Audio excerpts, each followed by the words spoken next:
Happy Pride! I'm going to wait a few moments. Happy Pride, everyone! How's everyone doing today?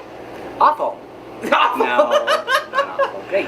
Thank you guys so much for joining us today. I see we have about 12 viewers. We have quite an extensive lineup set up for you all today. First off, we have a few speakers. Right now we're going to bring over Kyle with the Rainbow, with the Four Corners Alliance. Toffee Faye here, Miss 2019, will be speaking on some things about what's going on within the Alliance, some events, and I know we are in need of some volunteers.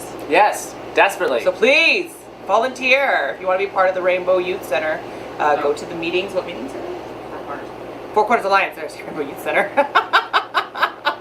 Let's go ahead and bring on Kyle. Hello. Hey, Kyle. Hey, everybody. How are you? Thanks for diversity. I'm doing great. You know, it's a little rainy here in Durango today, but perfect weather for a drag show. Yeah. You made sure you showered, right? I did. I showered. I ate some pizza. You know, I'm just making an event of it. So.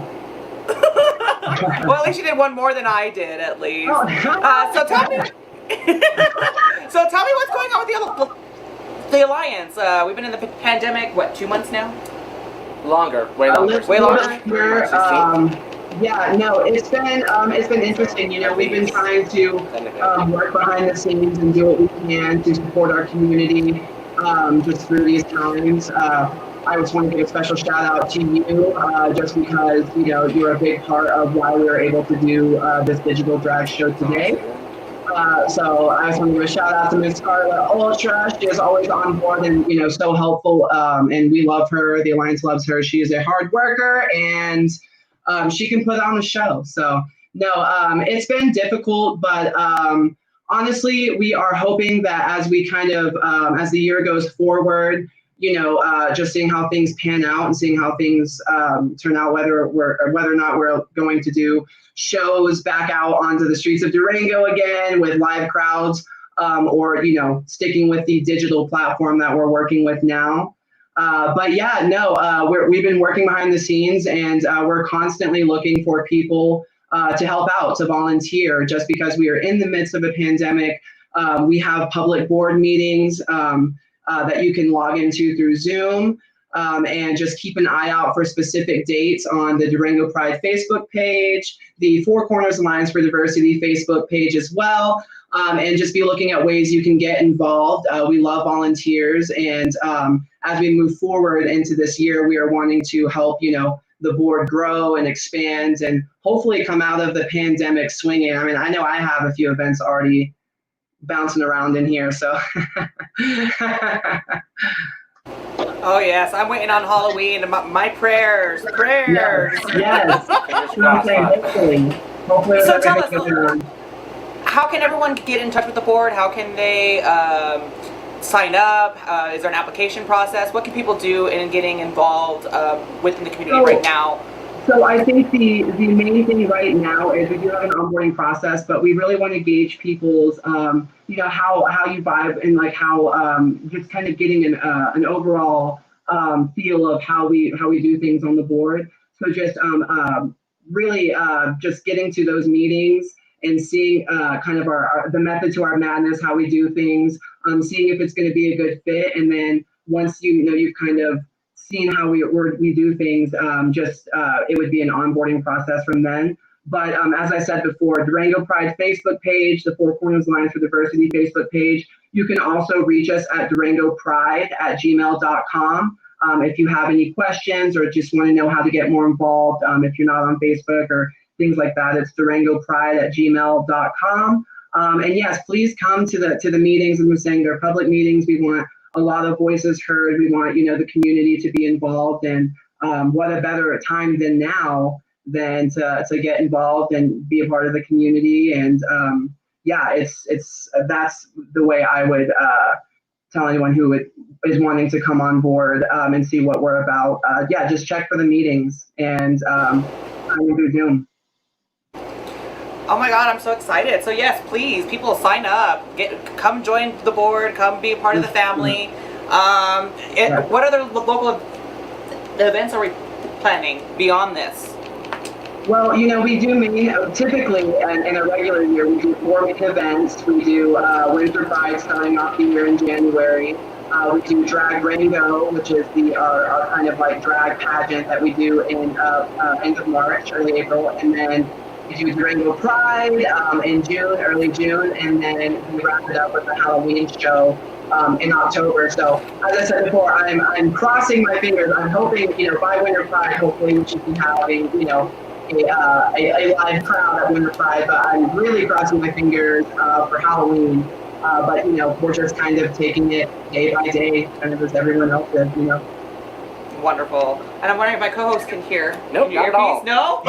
How's my We're acting? going to have just a quick moment and see. I'm going to push your button here. Oh, Can you hear now? I heard for a second, and then you ruined it. I'll just, you want me There to it is. Now she can hear. All right. Well, in the same regard as Could you you were repeat just everything talking, that you said, please? I didn't hear any of it. we have some technical difficulties, ladies and gentlemen. I'm sorry about that. But in regards to Drag Rango, which I wanted to speak on, you're Miss 2019. You I were am? Miss. I think so. Oh, and I think at this point, the only reigning queen to have 2 years of reign because of the pandemic. So, you know, shit. Can't hear you. special that one is. I'm sorry. Repeat that one more time, Kyle. I was saying that, and she's the only queen to serve 2 years, have you know 2 years of reigning. So. Oh, you didn't tell her that you guys were going to give me the crown? I'm just kidding. I can't hear anything, so I can't fight back. She still can't hear nothing, so she At can't all. fight back anyway. It was there for a hot second, and like, It's nothing. fine. Well, I will say this. Technically, I've been the queen for 2 years, and I. You will be. Yes, that's what we were just talking about. Yeah, exactly, and I plan on killing the next person who tries. So I will be queen for 3 years, and hopefully forever. Yeah. You heard it. I'm the here last first. Mr. Rango. What's up? So yes, if we need, if you're wanting to do drag, if you're wanting to compete, come look in time in March. Dragon Rango will be taking place. You can be Yes. Mr. or Miss 2019 Or or mix. 2020, Or 2022, 2021, or mix, or mix. Or Yeah, mix, baby. The mix. And For them. for all of our events, just keep up with our social media, and you know we have our website as well. But just keep up. That's been through social media. We post all of our events constantly through our social media. So if you're wanting to come get involved or to watch shows that are coming up next, just check our pages and figure it out. Wonderful. And speaking of which, I know a former member of the board also performing this evening, Miss Aria Pettyone, is now Yes. hosting drag trivia at Starlight. So if y'all please go check that out too. Yes. No, I heard it was a blast and a half last time. Oh, I heard it was. So, what was that, 2 days ago, 3 days ago? I don't know the days. last time. It's every Thursday at Starlight Lounge from 7 to 9. It is drag trivia. Speaking of one, hosted by the one and only Aria Pettyone. I went last week and I had it from my life. So yes, everyone is coming up for Well, I'm super excited. Is there anything else that you want to add? Here, I'll let you hear since she can't really hear right now. At all. I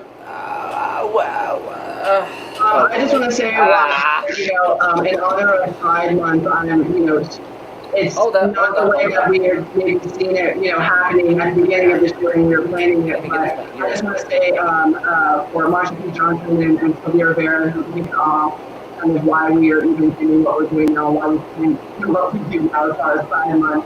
I just want to give a big shout out and really dedicate not only this show but Pride Month to them. Yeah, for sure. For sure. Our history. Remember, Stonewall was a riot, folks. Exactly. Yeah, 5 minutes. All right, you two. I'm gonna let you host the show. You definitely look a lot more pretty than I do. So. Well, no one said that. Yeah, you were thinking it. Well, I was doing something, and that something was not hearing anything until literally a minute ago. So, how'd I do? How was the acting? Wonderful, just wonderful. Oh, cool. I'm ready for my debut on broadcast cable.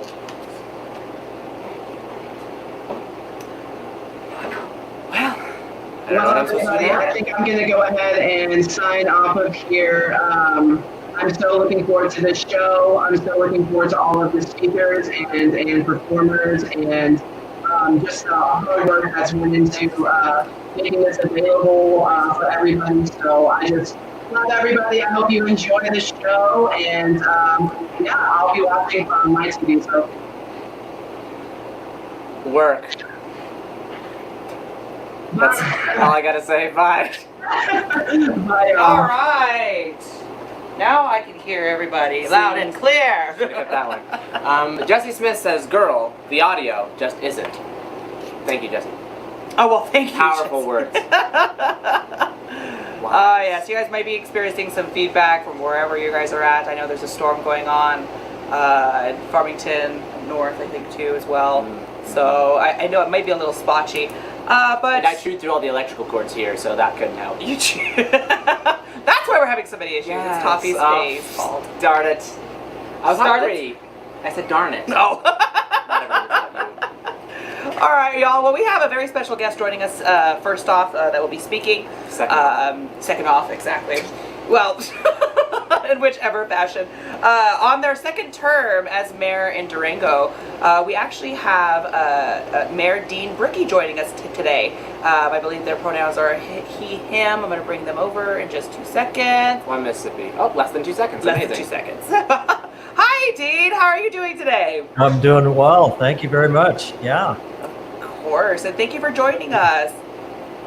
Well, yeah, just want to introduce myself. I am Dean Brookie, Mayor of Durango, he, him, his, and happy to be here with you this afternoon. And we're super excited to have you here too. We just had a couple of questions for you to start off here, Dean. Can I have $100? That's the first question. Oh, yay! Oh, wonderful. I'll see Perfect. that in my Yeah. Venmo. Yeah. It's going to be at Scarlett Ultra, just Wait a FYI. minute. I asked. Well, Dean, tell us, what has Durango done to support the queer community before your term and during your first term? Well, thanks. Well, one can always say that Durango has not done enough to support the queer community, but we have, in fact, implemented a number of things over the years and look forward to more activity.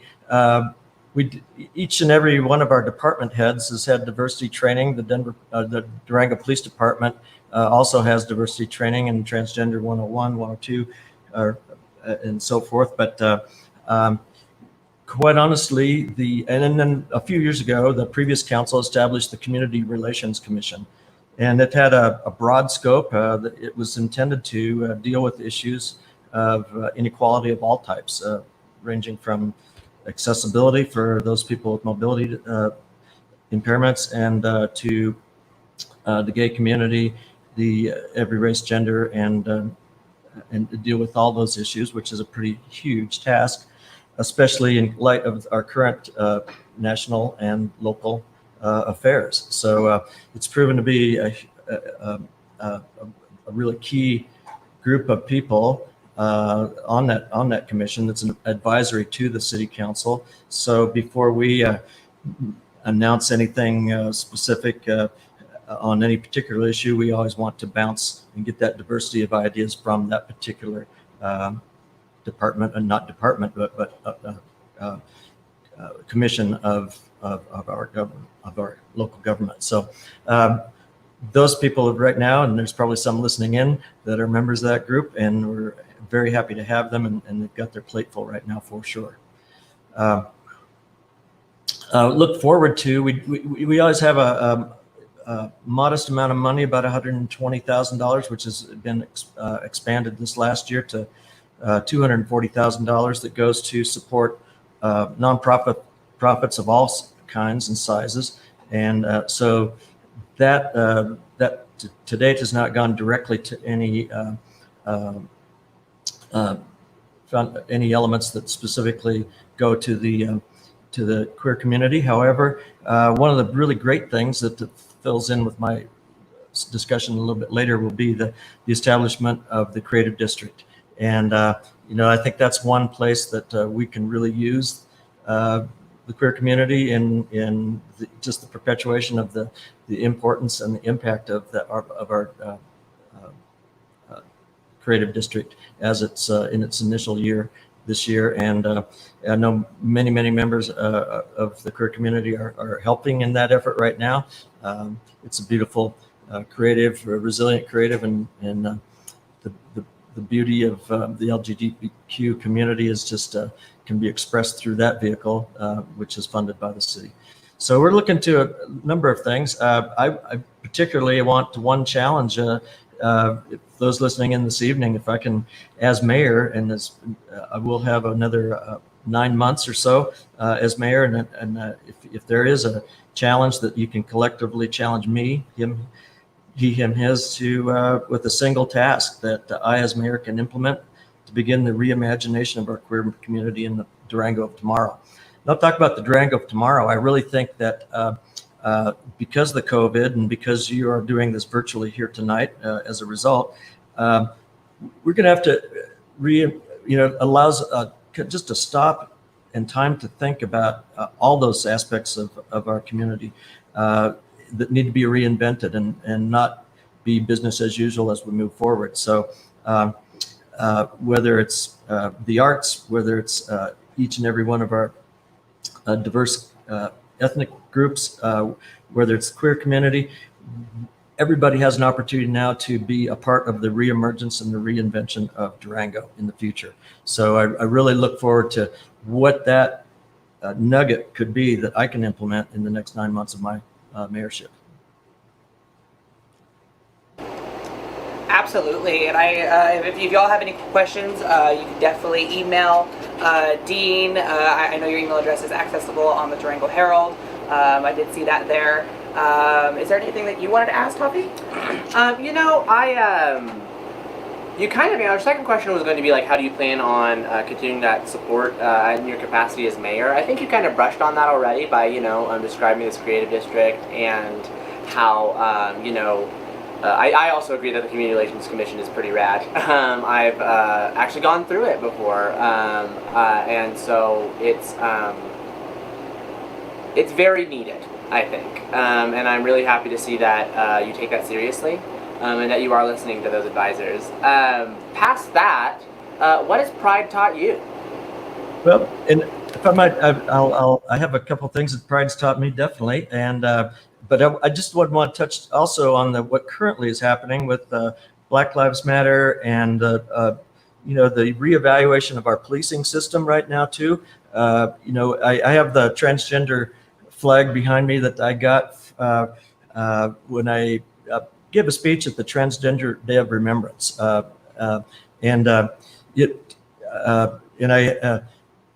signed it on the wall at the Unitarian Church and realized that I left a Sharpie imprint on the wall behind the flag. So Jude Harrison awarded me the flag officially at that point, and I got each and all of our mayors, all of our councilors to sign the flag as well as our city manager and so forth. So at that meeting, I was challenged to sit down with the police chief to understand what our current policy was with relative to hate crimes, specifically to the transgender community. And so I did that. I learned a lot. He was in the process of implementing and revising a few things. And now we need to do that again to look at a broader brush of our police policy relative to all things in our police system. And as you might know, there's a number of things that Durango's done right relative to the policy implemented by our Durango Police Department, but there's always more. And so that's an ongoing conversation between the Community Relations Commission and our Chief Bramer, just a series of discussions that will be ongoing and possibly result in some policy change in the police department. So I just want to touch on that if anybody's wondering how I got this wonderful transgender flag and what what happened after that particular speech that I gave to the Transgender Day of Remembrance. And it just makes us always more and more conscious about exactly what we are doing and how we're implementing policy around social justice. What Pride means to me, I was born and raised in Montana, not notable for its extreme diversity, and I moved to Boulder. I spent a decade in Boulder in the 70s. That was a pretty mind expanding. I learned how to not have a closed mind, and I really, in the evolution of time, I think to myself, it's just to reduce the fear, any fear surrounding the gay community, what it means to be gay, how you relate to gay friends, gay workers.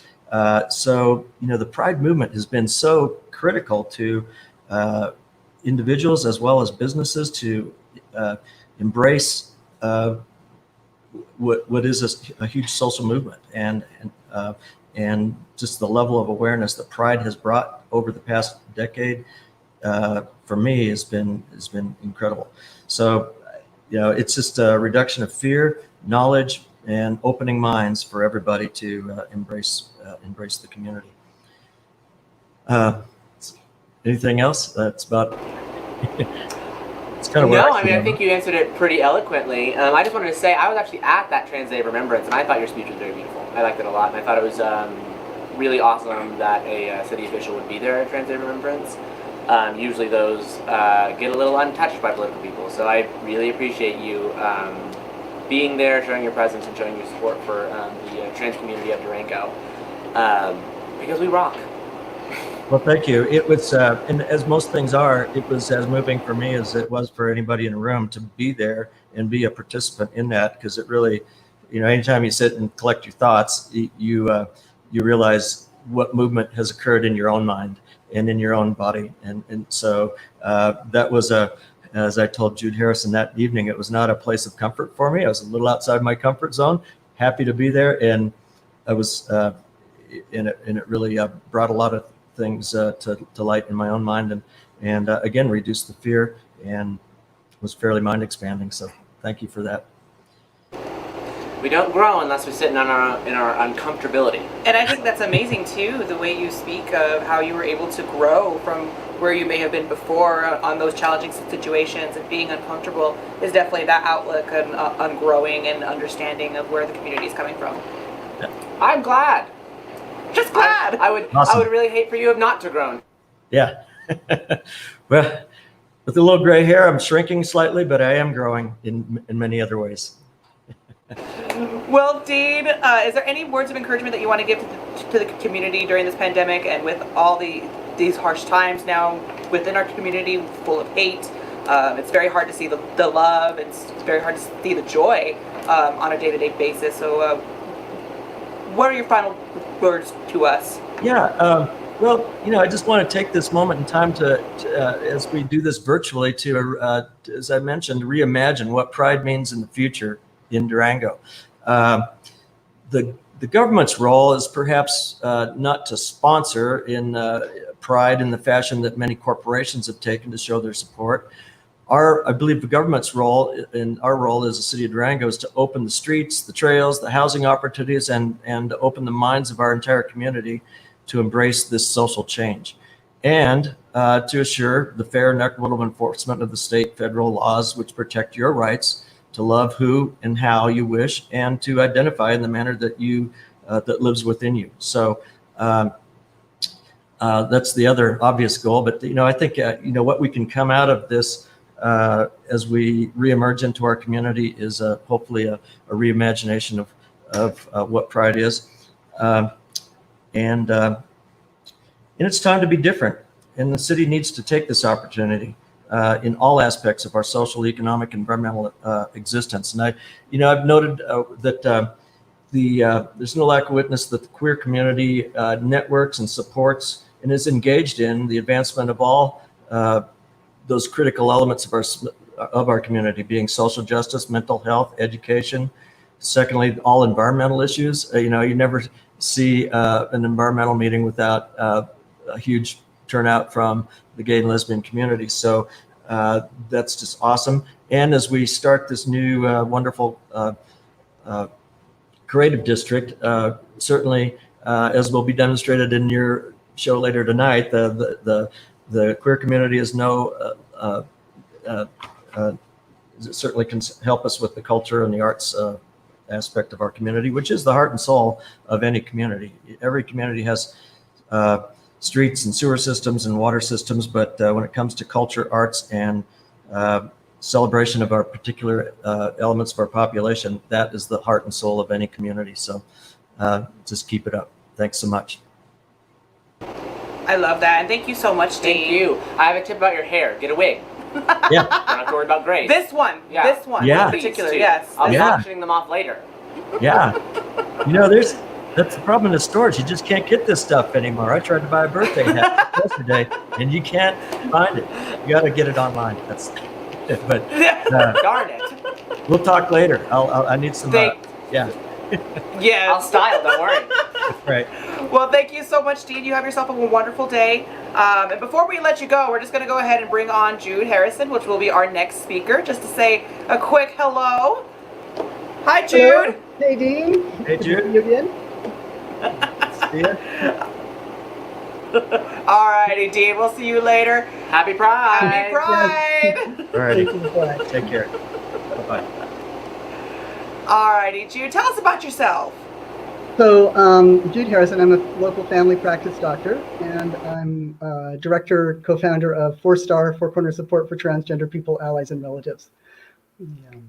And what a great time to celebrate, being who we are and who we love. Yes, I'm glad that we were able to make this possible. Yes. Definitely. Yeah, you should have seen about 5 minutes before this went on. I was putting on tights and screaming. She's not lying. Put together duct tape. It was a tad bit of a struggle, but we made it through. So, Jude, tell us about what you've been doing during the pandemic. Mostly over and over and over again, changing office policy of how are we responding to COVID this day or this week. And are you guys still there? Okay. Yay, all right. If we shut off like that, just keep going. Yes. All right. Good. And then continuing, so with now doing the 2 support groups that I do for the trans and non-binary population through Zoom, and so that's been fun to be able to continue that. And I had been intending to do a Zoom support group anyway, because we have a lot of people who live, an hour and a half, 2 hours plus out, and so it's not really feasible for them to come in for 2 hours and go back home. And so this has allowed people from farther away to participate.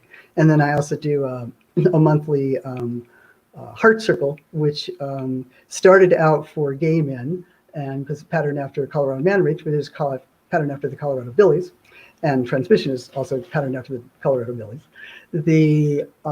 And so over time, it's gone kind of the way I'd hoped it was. So the gay, of course, includes bi and pan, and the definition of men has been broadening and broadening until it was kind of everyone but cisgendered queer women. And so now we every other month do an all genders heart circle, and July is that month. So, and it'll be on the it's usually the 3rd Friday.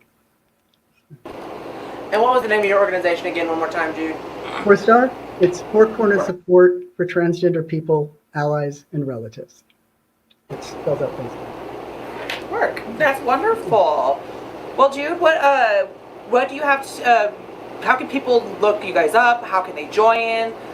When can they go to these heart circles? I'm very much interested in going to one. I definitely been wanting to, so for a while. Yeah.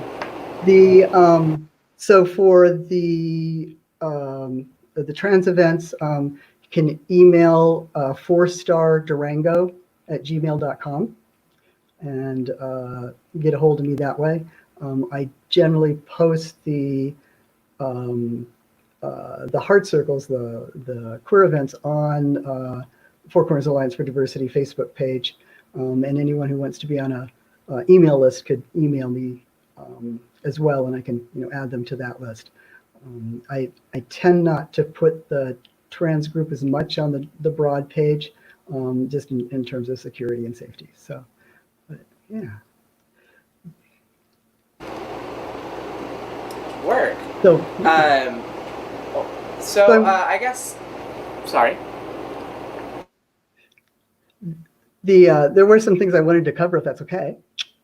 All right. So Absolutely, Jude. There you go. So as a transgender man, of course, I am super proud of how increasingly we're talking about the role of transgender women of color in the whole, I almost said Stone Age, that didn't work. But, starting the I've had enough, I'm pissed off, enough already protests that, led into this gradual revolution that, allows me to be here out, proud as trans and as queer. And that's a great debt. And it continues. This year has been interesting politically. On June 12th, the anniversary of the Pulse Massacre, Colorado passed a ban on the panic defense of, oh, I discovered that this woman I was attracted to is a lesbian or has a dick. So, I panicked and I killed her. Who wouldn't? And which of course is absurd. And so, that's no longer possible in Colorado, but it's doesn't change the fact that there's still an incredible amount of violence, and so that LGBT people and even more trans people are more victims of violent crime than our heterosexual and cisgender counterparts. Black transgender women are still more likely to be murdered in the United States than any other demographic we have. So and then the Supreme Court, of course, not only renewed DACRA, but extended employment protection across the entire U.S., not just Colorado, like we already have, to include LGBTQ protections in non-discrimination in the workplace. And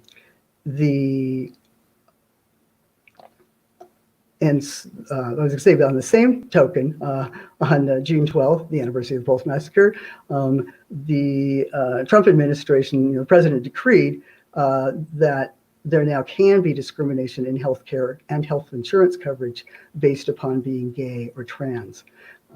And so basically, how do you define sex? Does non-discrimination by sex include sexual orientation and gender, which in this case, the Supreme Court said yes, or does it only include being a cisgender, born identified as male at birth, still identifies as male, or born as identified as woman at birth and still identified as female, and that's all it involves. And so now it is, if it's not challenged by the courts, sometime in August, it will be possible for medical providers, whether it's the ambulance, the emergency room physicians, to refuse care to someone just because they're gay or just because they're trans. And then health insurances will now again be able to discriminate, and they can't not insure someone because of their sexual orientation or gender identity, but they can choose not to cover any specific services specifically because someone's gay, and then particularly because someone's trans. Of all the transgender medical things in terms of hormones and surgeries and such, can now be denied by insurances. Time moves along, and it's increasingly we've see gay and trans people in almost every profession, doing well. There's more and more elected to political positions, like our Governor of Hollis and our Representative Brianna Titone, who's representing from Aurora to the state legislature. And it's exciting, and we have, many of us are legally partnered, we're parents, and at the same time, we also have significantly higher levels of poverty for LGBT and even more for trans, and then greatly so anytime that's coupled with any other marginalized identities. So, not white, English as second language, mental health disabilities, already coming from a low-income background. And all that leads to increased poverty of our population and severe disparities in health outcomes, so that, health outcomes, including COVID, you can track best and predict best in our country by zip code. So in other words, if it's a zip code that has a high poverty level, high percentage of people of color, they've got poor outcomes in health. And so those are things we want to continue to work and change. I'm so excited with the thinking about policy changes. I'm old enough that I remember the 60s civil rights movement. And I, as a rather naive 14-year-old, traipsed through I forgot the name of it, anyway, the tent city in the Washington Mall where the Black people were camped out in protest. And I'm tired of baby steps. I can't believe here we are 55 years later, and so much to do. So I want to see things like blind juries, so where people don't know the race, gender, sexual orientation, gender identity of the defendant, and they don't see them, so they aren't swayed by someone, a tall, handsome man or someone that has that persuasion. And so, yeah, it takes away advantage that I would have, being white and professional and such and known. And that's appropriate. That shouldn't be part of whether I did or didn't do something.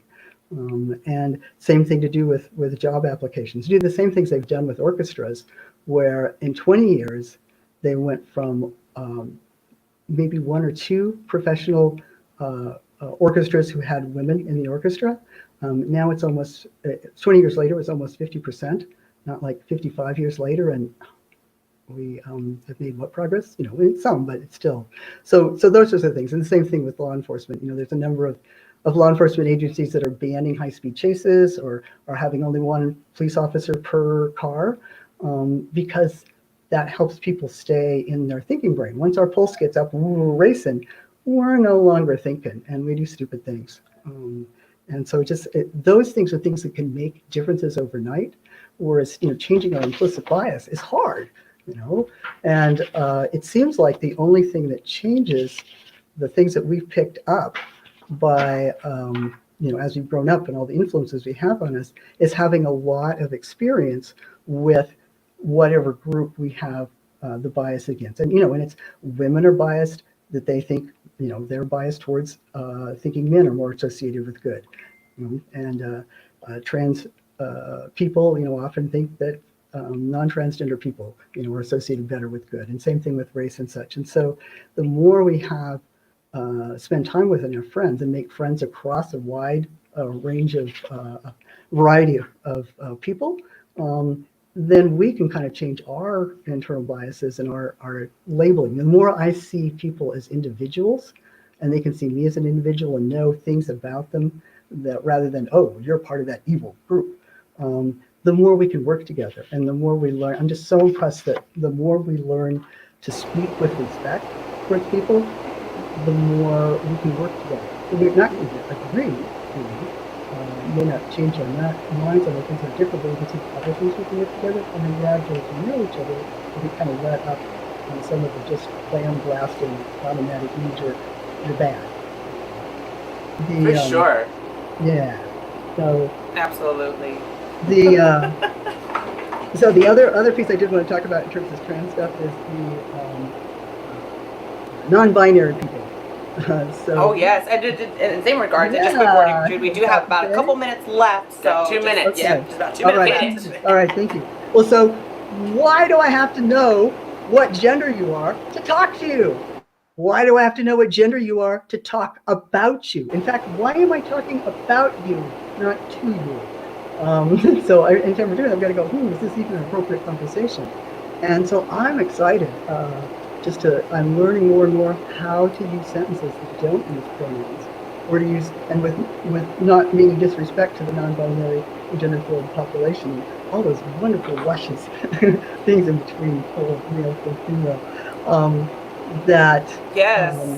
Yeah. I've definitely been in the same regards. I've been using they, them everywhere, even with my dogs. I'll You're welcome. look at my dog Dash, like, come here, you. Or they went over and went to the park, or in the same regards. They say the same thing about me. It's an everyday sentence. It's an everyday practice for sure. I find a useful thing, useful little tip for those of y'all who need to practice with they, them pronouns. 2 ways. 1, whenever somebody delivers a package and you don't know their gender, what do? You say they delivered my package, right? And you don't picture 5 people with 1 package shuffling it to the door. Another one, if you're struggling with it, imagine a person has a mouse in their pocket and they're happy to see you. And talk about them both. until you can do it in the singular. Well, Jude, that is going to be the time we got today. Thank you so much for talking with us. Yes, thank you so much. We have your email scrolling on the TV if you want to give us one last, what can we reach out to you about?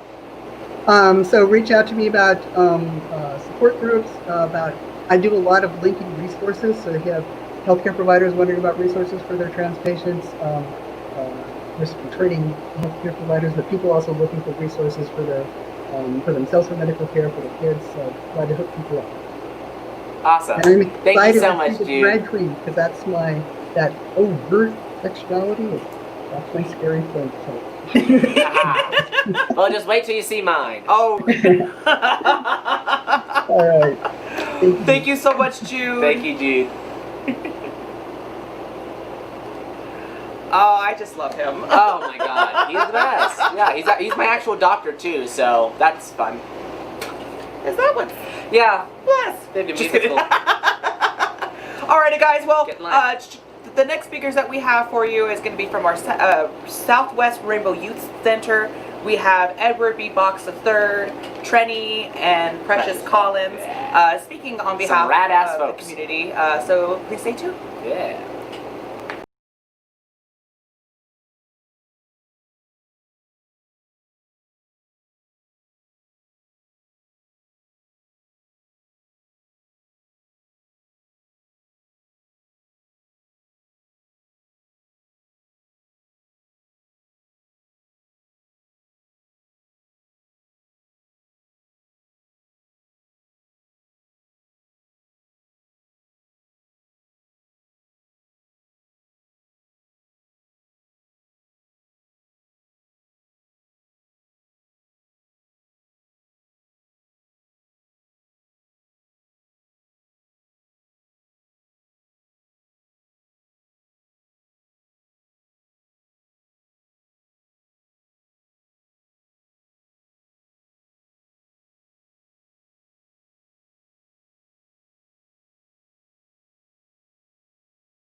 Sorry, guys. Looks like we're going to have some technical difficulties. We're going to try and fix this real quick.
Alrighty, guys. I do apologize for that. So it looks like we are having some difficulties playing the audio for Trenni and Precious and Edward Big Box's video.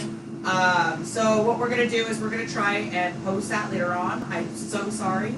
I wish we were able to play and see if we can get the audio working.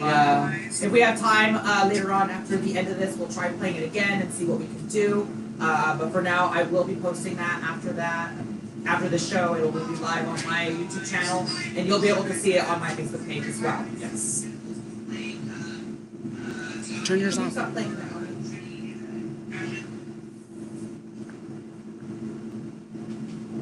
Well,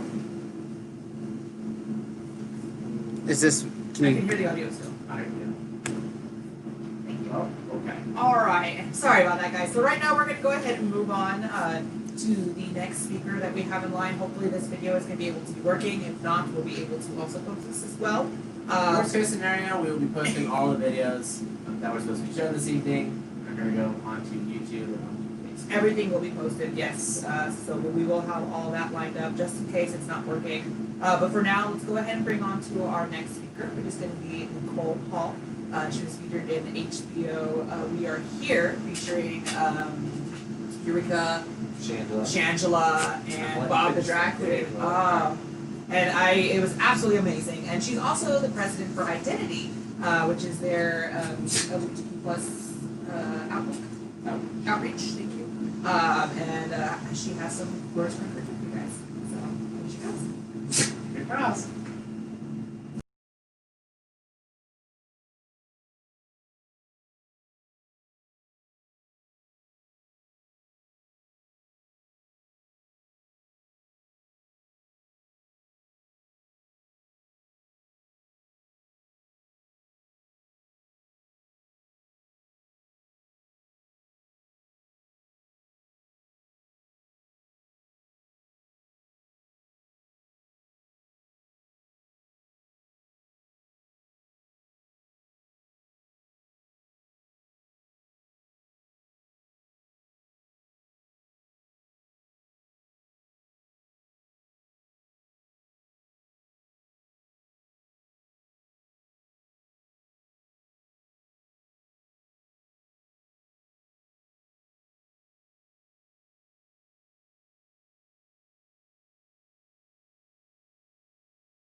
Okay. Ain't life grand? We are going to take a 10-15 minute break and see if we can't Fix the audio somehow. strangle these weasels. I'm so sorry, guys. Yes, give us about 15 minutes. We're going to take a short break. We're going to see if we can try and fix the audio and at least play these last couple of videos. But stay tuned. We'll be going on with the Rainbow Youth next, and hopefully we're able to do that one too. So, fingers crossed. We'll be right back. Right back, guys.